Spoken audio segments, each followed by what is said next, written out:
gîte couvert.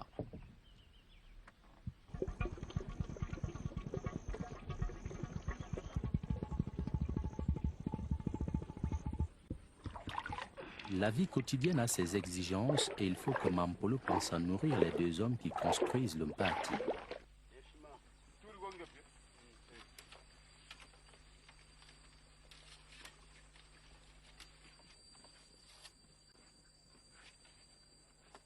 L'assemblage du toit est en bonne voie et les dernières traverses sont soigneusement mises en place et fixées à la structure.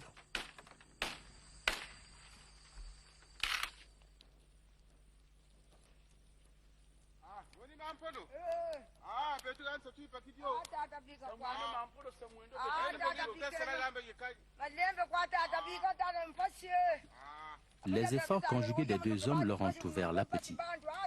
Takodia avertit sa femme que leur ventre crée famine et qu'il serait temps de manger. Mampolo les rassure, leur demande un peu de patience avant de les satisfaire, ajoutant qu'à son âge, il est impossible d'aller plus vite. Les deux hommes sont momentanément calmés et Mampolo peut préparer son repas en paix.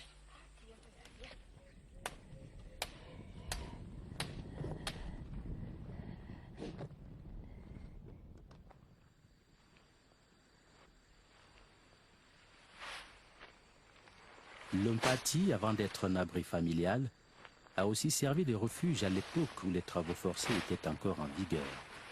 Des miliciens coiffés du chéchia rouge surgissaient à l'improviste dans les villages pour amener de force les hommes les plus valides. Les habitants, quand ils avaient la chance d'être prévenus, prenaient leurs précautions et se dispersaient dans la nature pour se réfugier dans les Mpati. Croyant les villageois au champ, les miliciens les attendaient 2 ou 3 jours, en croquant quelques poulets, avant de se décider à partir. Le guetteur avertissait alors les réfugiés qui sortaient d'un Mpati, heureux d'avoir trompé les soldats.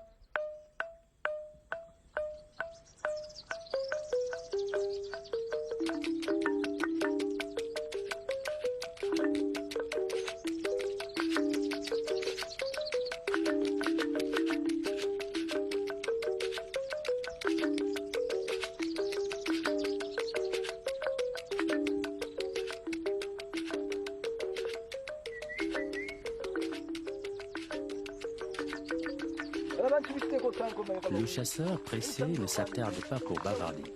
Son fils a repéré du gibier non loin de là. Avec l'aide de Dieu, la chasse risque d'être bonne.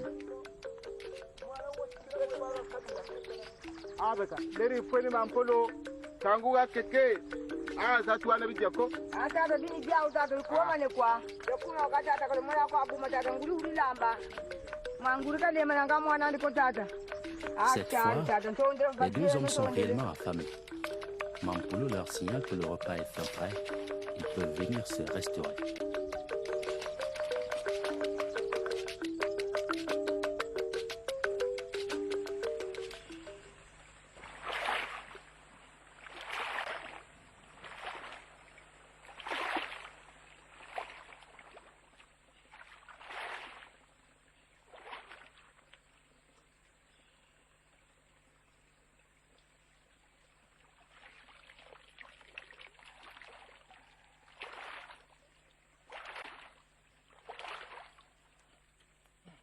Attention. Il ne faut pas faire le geste. Fais le geste. Et tu me fous chez où?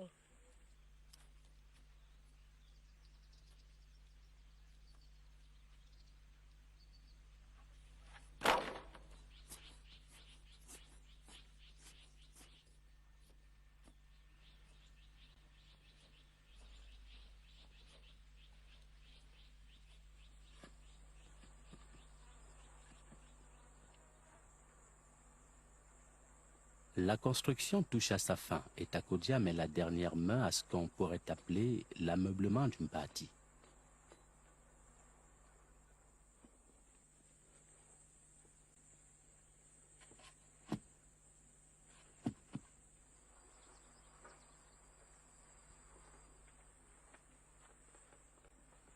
Les deux bancs assurent un confort minimal aux occupants de la case.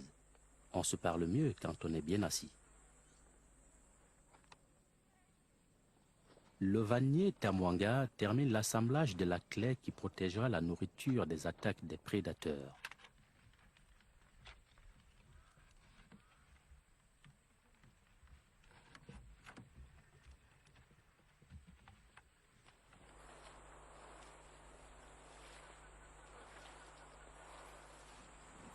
Mampolo sait que son jardin peut lui amener des revenus supplémentaires. Il est important d'en prendre soin et aussi de le protéger.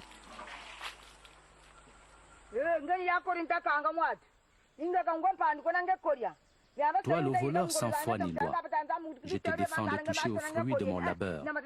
Ces fétiches de mes ancêtres sont là pour te barrer la route. Mais toi, le voyageur égaré et affamé, je te permets de te servir pour apaiser ta faim.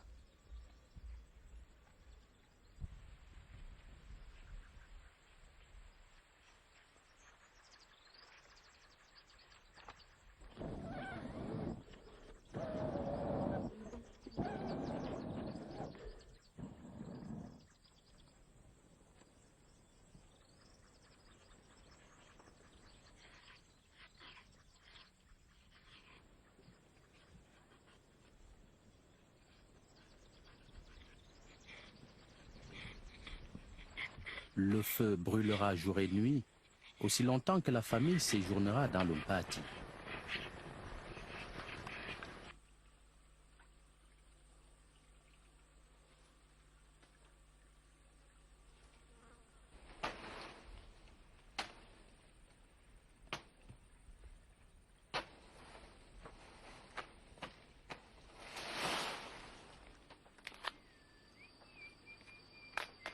La case est enfin terminée. Takimbembe, un ami cueilleur de vin, qu'on appelle ici un sangui, est au travail. Il faut récolter suffisamment de vin de palme pour que la fête d'inauguration soit complète.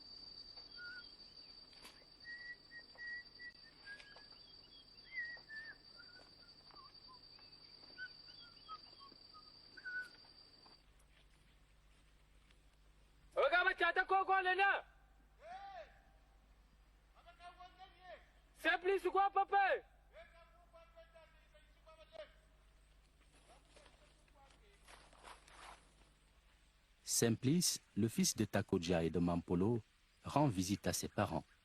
Il a une importante nouvelle à leur communiquer.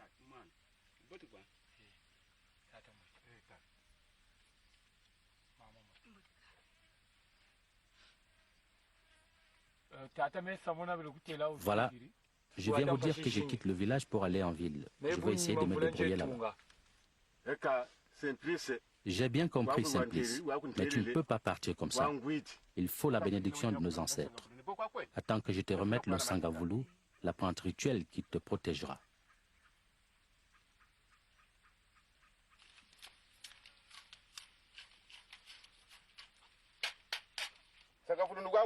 Je te la donne pour que tout se passe bien, Simplice. Ne fais pas comme tous les autres. Toi, tu as de l'expérience. Choisis au mieux tes intérêts pour être bien à l'abri du besoin. Je te remercie de m'avoir prévenu. Tu peux aller.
La fête d'inauguration du nouveau Mpati bat son plein, en compagnie de Tamalanda, griot ami de la famille. Il faut boire à ce plateau familial d'apparence bien fragile, où la vie se déroule en totale communion avec la nature.